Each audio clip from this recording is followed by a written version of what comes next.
Hi guys and welcome back to another Semprinter TV video. In today's video, Bilal Mirza and myself are going to react to Inter's 2-1 victory over Parma. Be sure to let us know down in the comments below what you made of the match. Hey Cammy, thank you so much for having me on for another exciting finish, although a very nervous match for Inter fans. Inter starting with a revamped defense of De Vrij, Godin and D'Ambrosio. Godin, D'Ambrosio showed rust from the get-go. They were very nervous in tackling and tracking back and covering Kulusevski, Jorginho, who were running rampant throughout our midfield and the wings. D'Ambrosio and Candreva, both of them, I don't know what they were doing on that first goal, allowed too much space for Jorginho to cut inside and curl a shot in. It was a beautiful goal, but definitely much to be asked for both of them on that first goal. That played into Parma's hands perfectly into their game plan. They sit back, allowing Inter to come out in numbers, trying to create counter-attack opportunities. They were successful in doing that. However, luckily for us, they were not able to convert, which came back to haunt them later half of the game. Gagliardini, yet another poor performance. He was an invisible man in the center of the park, not really providing anything going forward. So damn nervous, trying to pass only to the sides and allowing only Candreva and Biraghi to create from the wings, and they were not good enough.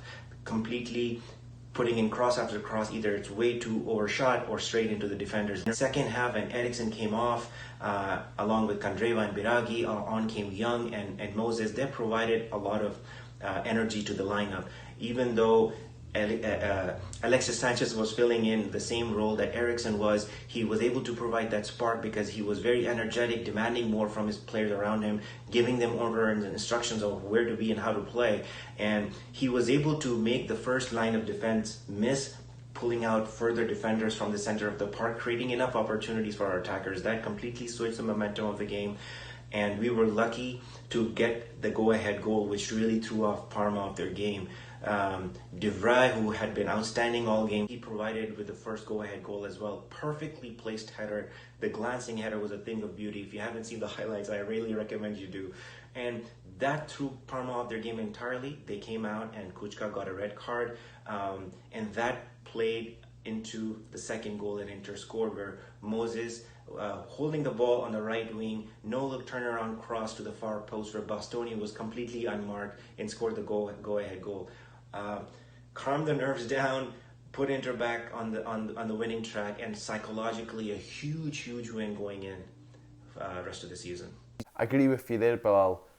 I mean, I think we got off very lightly in that first half. I mean, by about the half-hour mark, we could have easily found ourselves 3-0 down, perhaps even 4-0. Jorginho was running D'Ambrosio and Candreva absolutely ragged, had them on toast, passed them every single time, and I mean, about 10 minutes in, he had a really good chance that he should have finished, and he missed it, thankfully, but we weren't so lucky a few moments later when he would then score.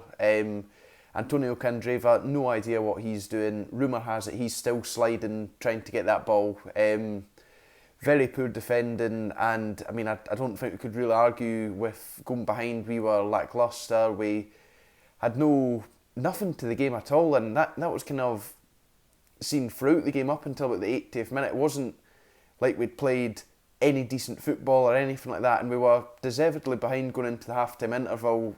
First half, I think Barn maybe one or two chances. I think we had one almost cleared off the line. We looked as if we weren't going to score.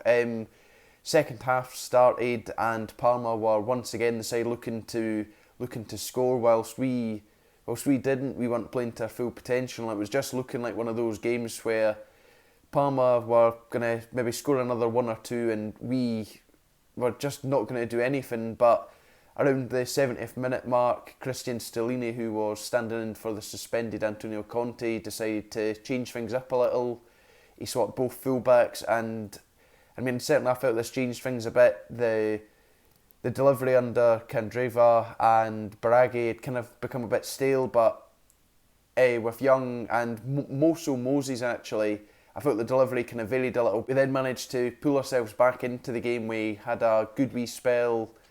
Kind of about 10 minutes to go, Alexis Sanchez stung the hands of Seppi with a good shot, and kind of from there, we came to life. We then scored an equaliser through Stefan De Vrij. And then, I mean, Parma then had a man sent off and our tails went right up, and we managed to capitalise on being that kind of extra man and would score through Alessandro Bastoni, who got an end of a Victor Moses cross. Now I think Moses deserves a lot of credit, a nice wee spin to kind of get clear of his marker, and a good cross to Bastoni, who was left unmarked at the back post, and I mean he really couldn't have missed. And although far from pretty, managed to secure a smash and grab victory, an absolutely massive victory, psychologically speaking anyway, for the team. And let's just kind of see where this takes us. There's still plenty of games to go and plenty of winnable games. Moving on to top and flop for the week then.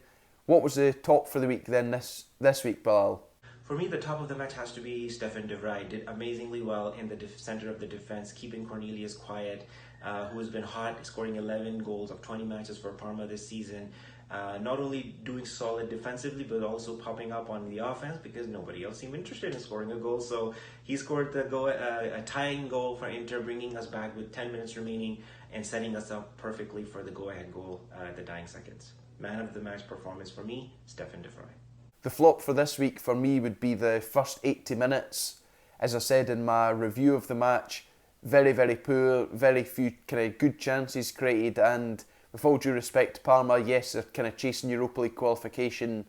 A team such as ourselves who have Serie A title aspirations really should be beating Parma. I know our record at the Ennio Tardini is far from brilliant in, well, for a long time actually. I was just going to say the past few years, but I think it's about the past 20 or 25 years and we've only picked up a handful of wins or so. So yeah, far from a fantastic performance, and hopefully it's something that we don't see much of between now and the end of the season. But knowing Inter, I mean, I don't think we can say for certain that we won't see that.